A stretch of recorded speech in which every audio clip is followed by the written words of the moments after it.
ಇಲ್ಲಿ ಅವರಲ್ಲಿ ಭಿನ್ನಾಭಿಪ್ರಾಯಗಳಿದ್ದಾವೆ. I think I should thank that ಯಾರು ನಮ್ಮ ಪಾರ್ಲಿಮೆಂಟ್ ಮೆಂಬರ್ ಆಗಿರ್ತಕ್ಕಂಥ ಯದುವೀರ್ ಅವರು ಭಾಳ ಚೆನ್ನಾಗಿ ಹೇಳಿದ್ದಾರೆ, ಬ್ಯಾಲೆನ್ಸ್ ಆಗಿ ಕೂಡ ಮಾತನಾಡಿದ್ದಾರೆ. I respect whatever is told. ಇವರು ಎಲ್ಲರೂ ಭಿನ್ನಾಭಿಪ್ರಾಯವಾಗಿ ಮಾತಾಡೋದು, ನಾವೇನು ಮಾತಾಡೋಣ? ಈಗ ಇದನ್ನೇ ಇಶ್ಯೂ ಮಾಡ್ಕೊಂಡು ಹೋಗಬೇಕು. ನೀವು ಇದನ್ನೇ ನಮಗೆ ಪ್ರಶ್ನೆ ಕೇಳಬೇಕು. ನೀವು ಇದನ್ನು ಕೇಳಿದ ಬದಲು ಅವ್ರನ್ನ ಫಸ್ಟ್ ಕೇಳ್ರಿ. ಪಾರ್ಲಿಮೆಂಟ್ನಲ್ಲಿ ದ್ರೌಪದಿ ಮುರ್ಮುಗೆ ಯಾಕೆ ಓಡಾಕ್ ಕಡ್ಕೊಂಡಿಲ್ಲ, ಆಮೇಲೆ ನಾವು ಇದ್ರ ಬಗ್ಗೆ ಮಾತಾಡ್ತೀವಿ ಅಂತ ಕೇಳ್ರೆ ಅರ್ಧಕ್ಕರ್ಧ ನಿಂತ್ಕೊಂಡ್ಬಿಡ್ತದೆ. ಯಾರು ಇವತ್ತು ಹಗಲಲ್ಲಿ ಇದ್ರ ಬಗ್ಗೆ ಮಾತನಾಡ್ತಿದ್ದಾರೆ ಅವ್ರು ನೇರವಾಗಿ ಕೇಳ್ರಿ.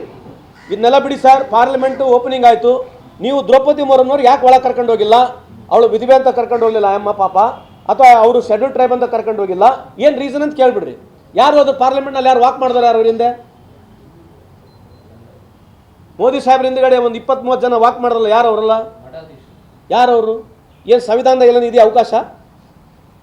ಸಂವಿಧಾನದಾಗೆಲ್ಲ ಒಂದು ಇನ್ವಿಟೇಷನ್ ಅವಕಾಶ ಇದೆ ಏನ್ರಿ ಕರ್ಕೊಂಡು ಹೋಗೋಕ್ಕೆ?